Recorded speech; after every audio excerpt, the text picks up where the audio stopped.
Dober dan, z mano je Goran Vojnović, avtor romana Figa oziroma v makedonščini Smokva. Danes se bom pogovarjala z njim ne le o tem njegovem romanu, ampak nasploh v bistvu o njegovih romanih, o njegovem ustvarjanju. In seveda to vse bo iz nekega ljubljanskega prizorišča, ne iz skopskega, makedonskega, kjer bi moral v bistvu zdaj biti Goran, pa tudi jaz na nek način. Zdaj pa sva ujeta v korona času v Ljubljani, v prijetni knjigarni Beletrina v centru Ljubljane in prav lepo se mi zdi, da se lahko pogovarjamo z Goranom Vojnovićem o njegovem zadnjem romanu Figa, ki je izšel pri založbi Ili Ili iz Skopja v odličnem prevodu Davorja Stojanovskega. Predtem pa seveda sta izšla tudi romana Jugoslavija moja dežela in Čefurji raus, tako da v bistvu Goran je vse, kar si napisal, na področju romanov, že prevedeno in objavljeno v Makedoniji. Jaz mislim, da bo tudi tako z naslednjimi knjigami, ki jih boš napisal, ker dejansko imaš zveste bralce in bralke v Makedoniji.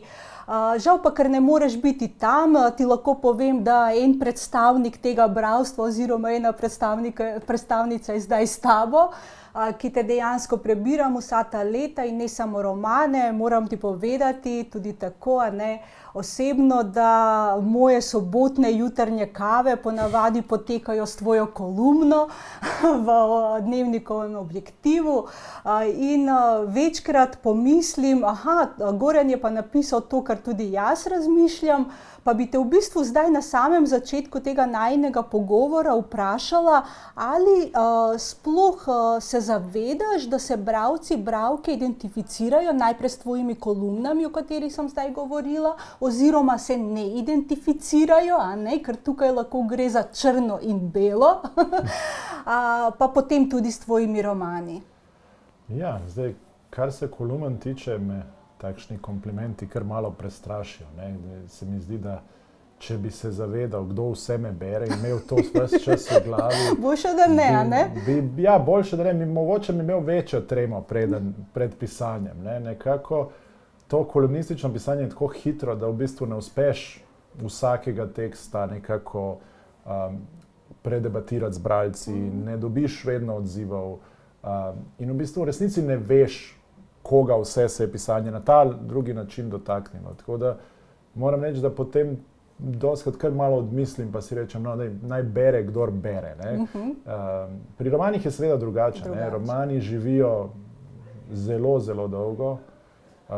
Sam res tisto, kar mi je pri moji mogoče literaturi najbolj pomembno, je, da jim čim dlje se je to mogoče podaljšujem to življenje in prevodi so na nek način podaljševanje tega življenja. Skratka, vedno novi bralci prihajajo, odpirajo se neke nove debate, spoznavaš, kako različna so lahko branja in to je potem seveda zelo dragoceno. Tudi zato v bistvu so ta potovanja v tujino, mislim, in predstavitev romanov v živo seveda toliko bolj dragocena, ker ta šele stik z bralcem v Makedoniji, v Bolgariji, na Poljskem, kjerkoli, v bistvu ti pove, kaj si sploh napisal.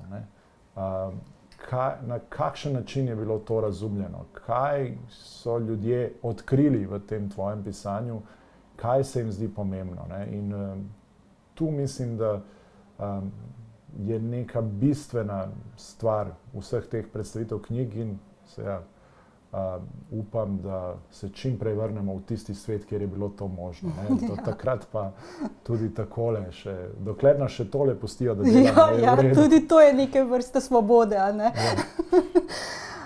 Ja, v bistvu tvoj krog bralcev in bralk je zelo različen in širok, ne nazadnje, tvoja knjiga, tvoj roman Figa je šel tudi v program maturantskega branja, To pa je eno drugo občinstvo bralno, Kako se soočaš s tem, ali je to kakšen izziv zate? Pa to je en mali problem, ki ga imam jaz v bistvu. Na nek način meni sicer mlado občinstvo zelo zanimivo. Jaz sem imel že v bistvu eno izkušnjo, ker je bila v bistvu že Jugoslavija v nekem programu Javne agencije za knjigo, ko je bila podarjena vsem učencem prvih letnikov srednjih šol. Ne? In takrat sem že kar nekaj šol obiskal in se pogovarjal z mladimi bralci, potem tudi filme smo dostikrat nakazali na šoli in ti bralci so specifični. Imajo neke druge vstopne točke v tvoj roman. Dostikrat manjka jim mogoče tudi znanja, poznavanja zgodovine, s katero se mogoče moja knjiga ukvarja, ampak zato so pa zelo iskreni, zelo nedolžni na nek način bralsko. Zelo se jih lahko stvar dotakne in to znajo potem tudi izraziti. Ne. Tudi če jim ni všeč, zelo zanimivi pogovori so. Ne. In jaz v bistvu sem marsikaj v svojih knjigah izvedel prav od teh bralcev. Tu pravim pa problem, ker je zdaj to naenkrat obvezno branje. Ne. Natura je zdaj prisilno branje. Ne. In sicer verjamem, da tako zelo prisilnega branja, kot sem ga imel jaz v srednji šoli, ko smo morali brati resne drame, zelo zahtevna branja, da vseeno moj roman ni, da vseeno ponuja precej vstopnih točk tudi za mlade, konec koncev del zgodbe se dogaja tudi na srednji šoli, in da jim bo to vsaj večini nekako nudilo nek užitek. Seveda se pa zavedam, da marsikdo maturitetnega eseja ne bo napisal tako, kot si je to zaželel, ne, da bodo, ne vem, ocene slabše, kot bi si želel, ne, in da bo potem nekako moj roman ostal neka travma taka v nekih mladih življenjih, ki bo s časom seveda zbledela, ampak nekaj časa verjetno me bo kdo od mladih tudi kaj preklinjal. Če bi sam izbiral roman, ki bi prišel v to maturitetno branje, bi izbral Figo ali bi se vrnil na prejšnja dva romana? Pa mislim, da Figa je edina, ki nekako res zadostuje različnim kriterijem. Mislim, da Čefuri zaradi jezika in specifičnosti so zelo težko maturitetno branje. Tudi verjetno bi sprožila res veliko nekega razburjenja staršev. Protestov. Slovenistov. Pač dejansko preveč specifično branje, čeprav ga mladi to knjigo zelo radi berajo in jo tudi v šolah zelo pogosto imajo za domače branje. Kar nekaj profesorjev sem že spoznal, ki to knjigo uporabljajo, ki dajo brati svojim dijakom. Jugoslavija verjetno bi jo še slabše odnesla, ne? V trenutnih razmerah. Če bi bila za maturo knjiga, ki nosi naslov Jugoslavija, moja dežela, bi verjetno bi imeli proteste na ulicah, ne? Tako da čeprav bi se meni zdela tudi zanimiva, predvsem zaradi tega pomankanja poznavanja tega dela zgodovine za pri mladih bralcih. Ampak kot pravim, tudi ta prejšnja, ker je bila že v tem programu, se je pokazalo, da tudi na nekih mestih tudi prezahtevna nekako za določen krog bralcev, tudi jih ta tema ne privlači. Figa vseeno ponuja zelo različne teme in tu se lahko prej mogoče vsak najde. Ne? Sedaj, toliko širok je ta roman, da res lahko mogoče več dijakov nekje najde neko vstopno točko. Ne? Jugoslavija je vseeno bolj osredotočen roman na določeno temo in Čefuri na nek način tudi, tako da jaz mislim, da med temi tremi mogoče še najbolj posrečena izbira. Ja, 3 romani, torej 3 kresniki, a ne? Prevodi in to je zame bilo vedno zanimivo, ko si objavil novega romana in sem ga prebrala. Zakaj? Zaradi tega, ker jaz sem dejansko priseljenka tukaj, a ne?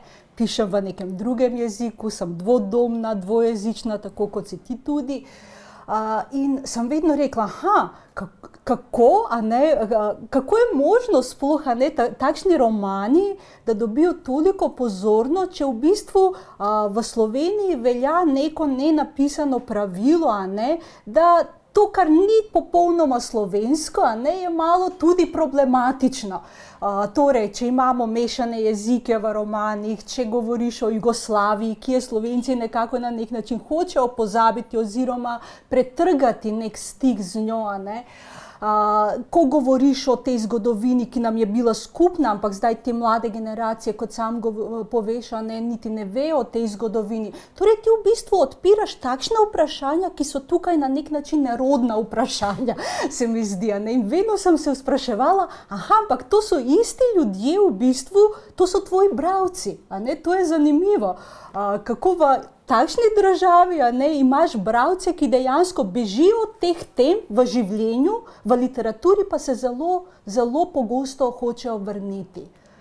Kje vidiš tukaj ta paradoks, oziroma ali je to nek fenomen, ki sigurno tvoji romani so ga prinesli v slovensko literaturo, ampak ne samo v slovensko literaturo, meni se zdi tudi v slovensko kulturo in družbo? Ja, jaz nekako s svojimi romani v bistvu sem spoznal več Slovenij, kot sem jih poznal prej. Meni se v bistvu Slovenija že s prvim romanom v bistvu na nek način odprla, da sem jo začel dojemati bolj kompleksno, kot sem jo prej. Slovenija ni ena, Slovenija je definitivno več. Tudi nismo polarizirana družba, kot nam nekako poskušajo vsiliti. Smo zelo raznolika družba. Niso samo naši, njihovi, tu je veliko skupin, predvsem pa v osnovi se mi zdi, da smo 2 milijona nekih pripadnikov različnih manjšin. Vsak od nas v bistvu je neke vrste manjšina sam zase in v bistvu tu ali tam mu uspe pripadati neki malo večji manjšini, kot je on sam. Tako da mislim, jaz z vsakim romanom na nek način sem bil pač presenečen nad odzivom. Seveda pri Čefurjih, ne vem, že to, da ga niso brali samo Čefurji, pa samo na Fužinah in podobnih naseljih, ampak da so ga brali zelo različno in tudi zelo različne stvari notri odkrivali, me je popolnoma šokiralo. Tudi tujci, ne? Tudi tujci, tudi to, da je v bistvu ta roman doživel kar nekaj prevodov in da so v bistvu v tej zelo, zelo lokalizirani zgodbi drugje po svetu, od Švedske do Makedonije, v bistvu ljudje uspeli najti nekaj o svojem življenju, svojem okolju, neke svoje probleme in si tudi odgovoriti na neka lastna vprašanja, mi je bil neki mali čudež. Pri Jugoslaviji se meni zdelo, da v bistvu tema Jugoslavije in jugoslovanskih vojn v Sloveniji nikogar ne zanima. Mi smo v bistvu načrtno poskušali najti nek provokativen naslov, ki bi pritegnil bralce, pa se je izkazalo, da v bistvu na nekem intimnem področju, čeprav te teme ni bilo takrat še v javnosti, je ogromno ljudi ta tema privlači. Ogromno ljudi ima nek odnos do te teme, do tega prostora tudi, da je v bistvu v resnici situacija popolnoma drugačna kot tiste, ki jo nekako zaznavamo v medijih.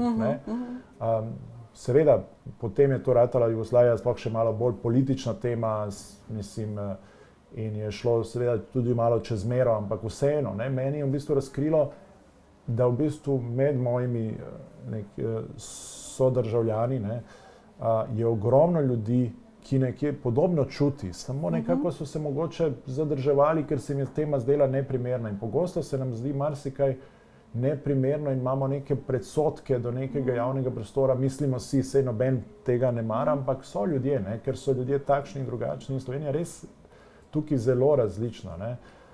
Sigurno pa tvoji liki so tudi tako dobro psihološko dodelani, da v bistvu imajo eno univerzalnost, ki ni zelo nacionalna ali lokalna, če tudi v zgodbi je, ampak dejansko se lahko prepozna, kdorkoli prebere pač zgodbe, ne vem, o Markotu, o Jadranu, o Vladanu. To niso samo zgodbe o ljudeh, ki ne vem, imajo samo eno zgodbo, v nekem času in v nekem prostoru, ampak to smo vsi mi na nek način, ki iščemo nekaj. Nekateri med njimi iščejo očeta, nekateri pa iščemo, ne vem, mame, domovine, jezike in tako naprej. Tako da v bistvu meni se zdi, da s to svojo v bistvu literarno iskrenostjo, ker tukaj ne govorim pač o Goranu Vojnoviću kot o avtorju, ne človeku, ki pač se da v te romane, če tudi je tudi lahko autobiografska pisava, ta tvoja pisava, ampak dejansko tvoji liki so tako iskreni in tako tako pošteni na nek način, da se ne morejo bralci ne identificirati z njimi. In v tem meni se zdi v bistvu ta univerzalnost tvojih zgodb, tvojega pripovedovanja tako normalna, tako v bistvu naravna, ne, na nek način. Ne vem, če ti, ko pišeš v bistvu, ko pripoveduješ te zgodbe, ali sploh imaš v mislih, za koga pišeš, ali pripadaš pa skupini avtorjev in avtoric, ki pišejo zaradi tega, ker brez tega ne morejo živeti, oziroma pač tako dihajo na nek način, ne, preko pisanja. No, mislim, malo sem že omenil, da pri prvem romanu so mi vse iluzije, da vem, za koga pišem, razblinile. Ko sem ugotovil, kdo vse bere moje romane, koga moji romani nagovarjajo na tak ali drugačen način, sem rekel, nikoli ne bom več razmišljal o tem, za koga pišem. In zdaj sem ugotovil, da dejansko da sem jaz postal pisatelj, ni bil v bistvu nek slučaj, ampak da nekako je nekaj rinilo ven iz mene in je iskalo nek svoj medij. In sem ugotovil, da mogoče je tisto pisanje nekaj, kar mi najbolj leži, čeprav sem študiral film, pa sem se mogoče prvo videl kot filmar. Ampak dejansko je nekaj, kar rine ven iz mene. In nisem pisatelj v smislu, so pisatelji, ki pišejo neprestano. Jaz v bistvu, če ne bi imel svojih kolumen, ki me nekako silijo, da vsak teden vseeno nekaj napišem, nimam te potrebe po vsakodnevnem pisanju. Imam pa potrebo po pripovedovanju nekih zgodb, ki ves čas nekako zorijo v meni. In ko dozorijo, potem seveda začnem pisati. In ko enkrat začnem pisati, potem seveda ne morem pustiti. Potem to seveda me vleče naprej. In takrat sploh ne ukvarjam se. Mislim, da sem se nazadnje mogoče še pri Jugoslaviji malo, glede na to, da se mi je zdela tema neprivlačna, da sem še razmišljal, kako bi jo potencialnemu bralcu še nekako približal. Potem sem pa nehal, kje sploh razmišljati. Ugotovil sem, prvič, na nek način sem osvobojen tega, ker ne glede na vse uspehe, jaz ne služim, niti ni možno v Sloveniji služiti velike denarje s pisanjem. Skratka, nekih, da bi rekel, blaznih razlik ni, če napišem, ne vem, super uspešen roman ali pa malo manj uspešen roman, vedno smo tu nekje. In to me v bistvu na nek način osvobaja. Ni nobenega pritiska, da moram zdaj ne vem kakšnim standardom zadostiti. Konec koncev, vsaka moja naslednja knjiga je bila slabše prodajana, pa to v bistvu nekako se meni osebno, pa nikjer ne pozna, niti moj založnik me zaradi tega ne tretira kako drugače. Ampak enostavno dejansko prideš do tega, da pišeš zato, ker moraš, ker je to nek tvoj način, kako neke stvari, ki jih čutiš, spravljaš ven, nek način komunikacije, ki se vzpostavlja med tabo in nekim namišljenim bralcem, ki je na nek način spet, ki si ti sam. Ti v bistvu komuniciraš sam s sabo, pri čemer se seveda zavedaš, da potem v enem trenutku boš v ta svoj notranji svet spustil še druge. In to je, mislim, da neka nuja in vsi, mislim, da v Sloveniji, vsi, ki pišemo, pa tudi širše, se mi zdi, vsi pišemo iz neke te nuje. Ker na koncu, mislim, pisanje romana traja lahko leta in urna postavka za roman je res mizerna, ne glede na uspešnost. In to mora biti nek drug motiv, drugače enostavno vse to ne bi imelo smisla in se tega tudi ne bi noben loteval. Ja, sigurno, ja. No, v tvojem zadnjem romanu Figa, ki je v makedonščini Smokva, nekako si postal, se mi zdi, tako bolj miren, bolj daljši na nek način, in bolj intimen.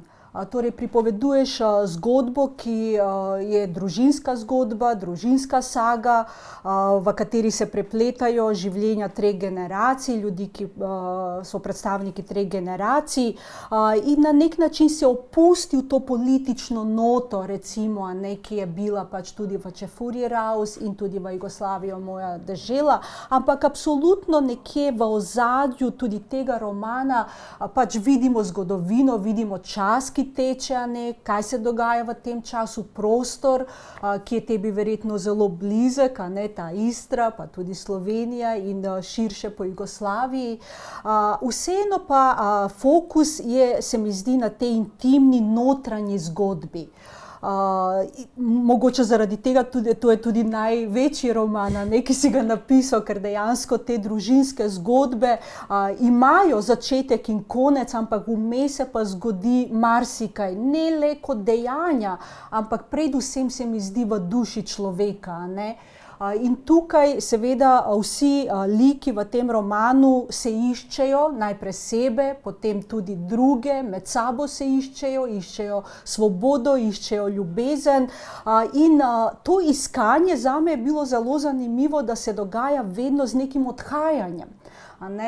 Ne samo fizično odhajanje kot prostorno odhajanje, ampak ne vem, če recimo dedek Aleksander odide samo za 1 leto v Egipt, to spremeni veliko v zgodbi, ampak njegova žena pa odide v demenco, recimo. To je tudi neko odhajanje, ki je hudo v bistvu človeško odhajanje. Potem oče Safet odide v Bosno, mama odide od očeta, partnerica odide od pripovedovalca Jadrana. Zdaj ne vem, a bo na vrsti tudi Marko, mali Marko, ki mogoče bo nekdaj pomislil, da je nekdo tudi odšel zaradi te svobode in nesvobode v tej njihovi skupni in tudi v vsaki posamični ljubezni, se mi zdi. Tako da vsi ti ljudje odhajajo nekam, da bi prišli, na nek način.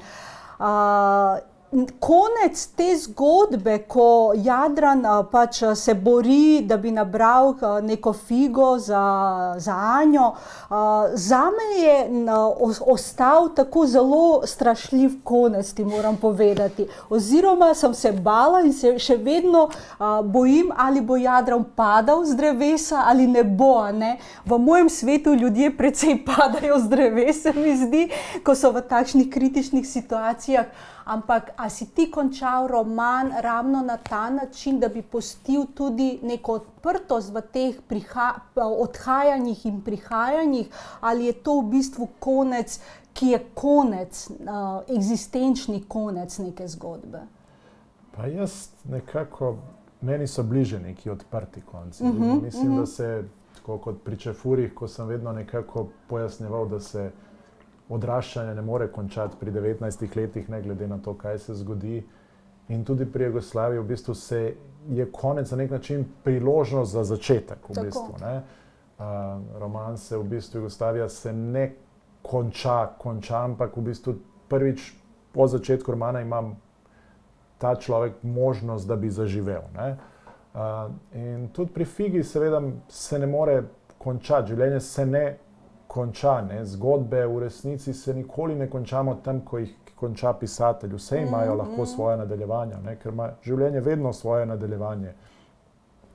In ta moj konec je bil v bistvu neka vejica bolj, kot je bila pika. Ne. Mislim, seveda, ne, tam za Jadranom seveda prihaja njegov sin Marko, seveda zgodba se lahko vedno zasukajo, ne, ampak meni, ko občutim, da z romanom nekam pridem, ne, potem se mi zdi dobra stvar, da zaključim. Ne, in na nek način pustim bralcu še prostor, da si lahko zamišlja nadaljevanje. Ne. Saj to je ponavadi meni kot bralcu knjig dobro. Če malo tega prostora še imam. Vem, da obstajajo bralci, ki imajo radi, da se stvari razjasnejo, zelo jasno zaključijo in da je vse popolnoma vse jasno. To je tudi pri filmih, ne? Ja, ko včasih ostanemo praznih rok, ne? Pa kako si končal tako, ne? Ja, sej mislim, da iz filma to izhaja, ne? Filmi so nas malo razvadili z nekimi zelo jasnimi konci. Nam nekako vedno sta dva junaka odjahala v sončni zahod in je izgledalo, kot da od tam naprej ne bo nikoli več nobenega oblaka čez to sonce. Enostavno smo se navadili, na dorečenost. Ne. Meni pa v bistvu je nedorečenost bližja, ne, bolj literarna. In v tem smislu ne bi rad odgovoril na vsa vprašanja, predvsem pa zato, ker pač, ko pišem, odgovarjam ponavadi na vprašanja, na katere nimam odgovorov. Na tiste vprašanja, na katera imam odgovore, če jih slučajno imam ali pa če se mi zdi, da jih imam, napišem kolumno. Ne? Ja. To mislim, za odgovoriti na neko vprašanje zelo jasno in enostavno, ne rabiš 500 strani romana. Ne? Tu ponavadi iščeš neke odgovore, za katere že vnaprej veš, da jih najbrž ne boš našel, ne? Da ponujaš, mogoče ponudiš nek odgovor, ne? Ampak ne moreš pa reči, evo, to je tako in pika. Ne? Ja, ja.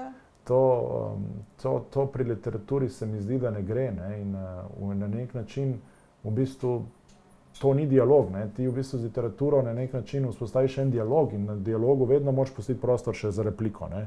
Če verjameš v dialog. Nikoli ne smeš reči, no zdaj pa vse povedano in končamo. Ne?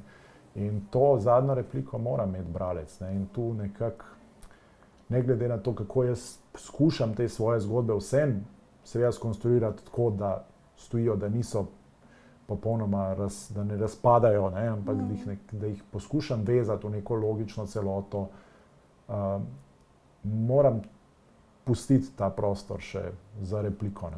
Sigurno, ja. Tukaj je pa prisotna ta očetovska figura, ki je tudi v tvojih drugih knjigah. Ne? Meni je bilo zelo zanimivo to, da ti poimenuješ oziroma pač sina, ne? Lik sina govori pač o očetih kot, ne vem, o Safetu, a ne? Je Safet, ni oče, a ne? Ni ati, ni tako naprej, ampak je Safet. Torej, to poimenovanje v nekem psihološkem smislu seveda pomeni tudi nek razhod, da ta dva človeka nista skupaj, da sta se izgubila na neki življenjski poti. Ampak na ta način tudi oče postane takšen lik, da je dejansko literarni lik. Ne? Če bi bil samo oče, bi verjetno izgubil nekaj od tega Safeta, ki je pač v njem. Pa vseeno bi te vprašala, ta očetovski lik oziroma očetovska figura, ki se pojavlja v tvojih romanih, je to nekako vnaprej določeno, ker vseeno, ko pišemo romane, pač moramo imeti tudi nek načrt, se mi zdi, a ne, neko zgodbo, neko idejo, ali pa pride tako spontano v tvojih zgodbah, da dejansko niti ne začutimo trenutek, ko Safet postane oče oziroma ko oče postane Safet. No, od začetka, recimo, ne, ko sem... In to je tudi v Jugoslaviji moj deželi, ne, prisotno. Mislim, od začetka, ko začneš pisati, seveda si zelo naiven. Ne? Mislim, pač nekako pišeš, poskušaš oblikovati neko zgodbo in nisi pozoren na to, kaj se ti v to zgodbo tihotapi. Ne? In lik očeta, sigurno, ne vem, odsotnega očeta, takega očeta, ne, se meni tihotapi že v prve zgodbe, scenarije, ki sem jih napisal za študentske filme. Ne.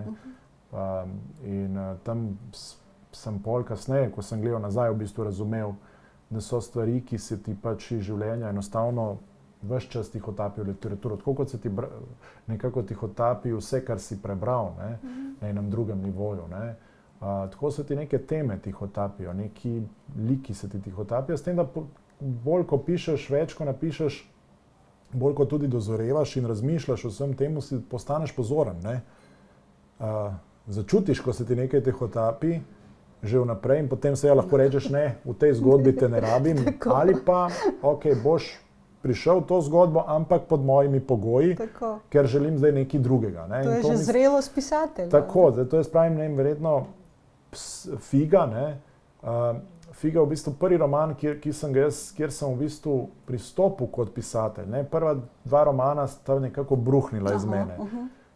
Enostavno sta prišla taka, sploh Čefuri so bili v bistvu kot bi jaz samo pustil, da se zlije na papir tisto, kar sem nosil v sebi. Ne. Zelo malo sem uspel nekje kontrolirati, kaj se dogaja. Ne.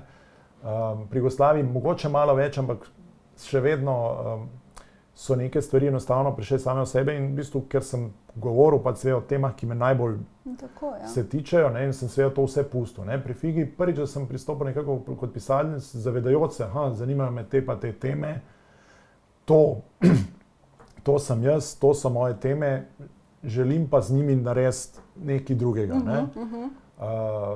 In sem na nek način pustil vse teme so še vedno tukaj, ne? Ampak so seveda predelane, obdelane, postavljene v neko drug kontekst mogoče. In če se vrnem nazaj, recimo, ne, ko si omenila, si pač ni političen roman, ne, še vedno se ga da brati kot političen. Absolutno. In recimo, meni se je zdelo, recimo, da nemški kritiki, pa tudi bralci so ga brali izrazito politično, ne, ker so pač navajeni, da v balkanskih romanih pač vedno dobijo nek političen roman, ne glede na to, kakšen je. Ne. Ampak se pa strinjam, da je pač to zavestno v bistvu potisnjeno v ozadje, ne, da so te vse teme nekako odrinjene stran, da bi se lahko v prvi vrsti jaz ukvarjal s tistim, kar me v tem trenutku kot, ne samo kot človeka, ampak tudi kot pisatelja zanimalo. Ne. In kjer se mi je zdelo, da pač o čem bi v bistvu rad pisal. Ne. Tako da je pa res, da ja, mislim, so pa neke pisateljeve teme, ki se jim ne more enostavno upreti, ne, mislim, ki so njegove teme, ker pač ti si tebe nekaj definira, ne, tebe neke okoliščine ustvarijo in potem tak, kakršen si ustvarjen, pišeš svoje romane. In zdaj, če bi jaz hotel nekje zapreti pot v svoje romane vsemu temu, kar me definira, ne, mislim, bi pač težko, s tistim, kar bi ostalo, težko kaj Seveda, bi izgubil sebe, pa tudi tvoje pisanje bi izgubilo vse, ja, kar ima v bistvu. Predvsem pa v bistvu do teh tem ne bi čutil tako močno, da bi sploh se spravil do tega, da tam eno leto pišem, recimo, ali pa dve roman. Ne. Ti moraš imeti v bistvu za to, da napišeš roman, en močen odnos do teh stvari, ki te v bistvu sili, da se ti moraš nekako čutiti s temi liki, ne. Če ne jih ne moreš živeti z njimi, ne smejo ti biti dolgočasni. Če so meni dolgočasni, mislim, ne samo, da bojo bralci dolgočasni. Jaz bom zaspal med pisanjem in naslednji dan bom obupal. Če me te liki ne privlačijo, nihče se bolj intenzivno ne druži z njimi, kot jaz, ko pišem, ki v bistvu dejansko ves čas razmišljam, jih postavljam v različne prizore. Niso samo prizori, ki končajo v knjigi, ampak si jaz zamišljam te like še v 100 drugih prizorih, ker bi jih na nek način spoznavam, ne? Pa zamišljam si, kaj bi bilo, če bi bilo, ne? Ja. In iščem v bistvu nek tisti prizor, ki mogoče potem na koncu najbolj pove tisto, kar želim jaz povedati, ne? In tu... Seveda, za tvoje like pa je izjemno značilna v bistvu psihologija, meni se zdi, ne? Vsaj v Figi, ne vem, je en stavek, ki ga izreče dedek, niti treba biti sam, da si osamljen. To je v vseh tvojih romanih prisotno, vsaj jaz kot bralka, tako sem pa začutila. Tvoji liki, tvoji pripovedovalci, ki se iščejo in ki iščejo druge, so globoko v bistvu osamljeni, tudi sami, a ne? To so samotnjaki v bistvu, o katerih ti pišeš, a ne, na nek način. Ja, to je ena stvar, ki si jo nisem še čisto, ali si je pa ne želim čisto razjasniti, ker jaz sebe samega, mislim, poznam osamljenost, nisem pa, da bi rekel, nek osamljen človek, niti nisem imel obdobja neke velike osamljenosti, ne. Je pa to del nekega mojega življenja, neke vrste osamljenost na različne načine, ne, ali so osamljen z nekimi svojimi interesi znotraj neke okolice, ki nima takšnih interesov, ali si v nekem trenutku osamljen, ker nimaš tistega človeka, s katerim bi določeno nek drobec delil, ki bi razumel to, kar ti razumeš, ne. Tako da v bistvu na nek način ves čas ta osamljenost udira, tako kot vse drugo v te moje romane, pri čemer pa njo mogoče še najtežje nekako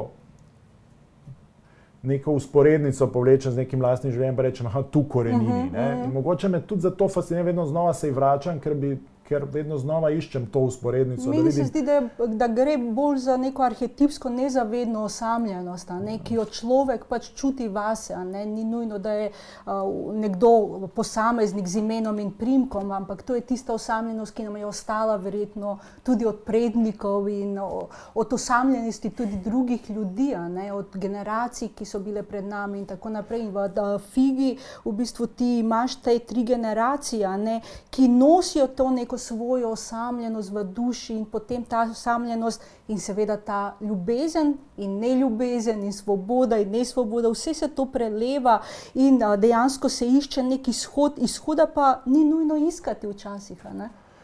Ja, ni vedno najlažje najti izhod. Ne?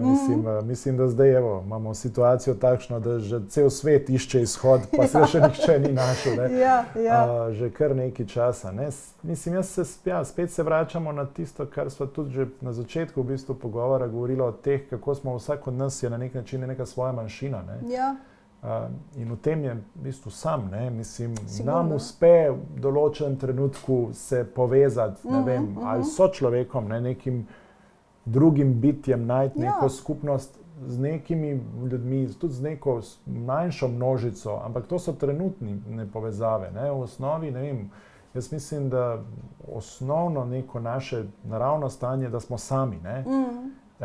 In potreba in želja pa je ravno presega to neko samost. Ne? Mislim, ko se pogovarjamo o priseljencih, moram v bistvu ljudem, ki nimajo te izkušnje, jih opozarjati, da tisto, kar najbolj pozabljajo, je, kako si vsi želijo na nek način pripadati. Ne? Kako je to osnovna človekova pač neka lastnost, ne? Da si želi biti del neke skupnosti, ne da bi izstopal, da to je potem mogoče v nekem trenutku nek znak upora ali pa komu nekaj ne uspe, ne? Pripadanje se potem obrne stran od nek skupnosti, ampak v osnovi vsi otroci v vrtcu do, ne vem, odraslih želimo biti del nečesa. Ne? Tako je. V tvojih romanih je ta želja po pripadnosti absolutno, mislim, vidna, ne? Očitna. In problem pa je, da včasih so te poti do tega pripadanja zaprte, ne?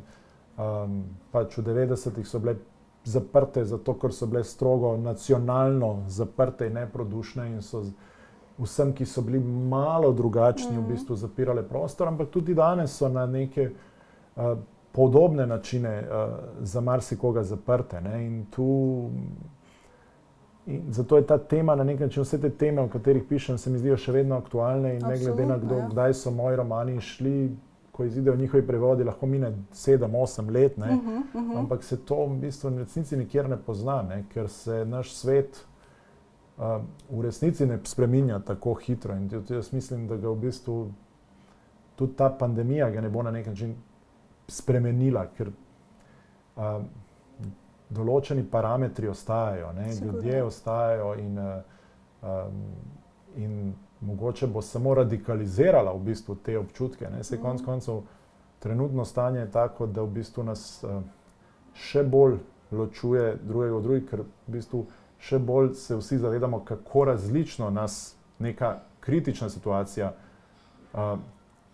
kako različno drugemu nas naredi. Ne?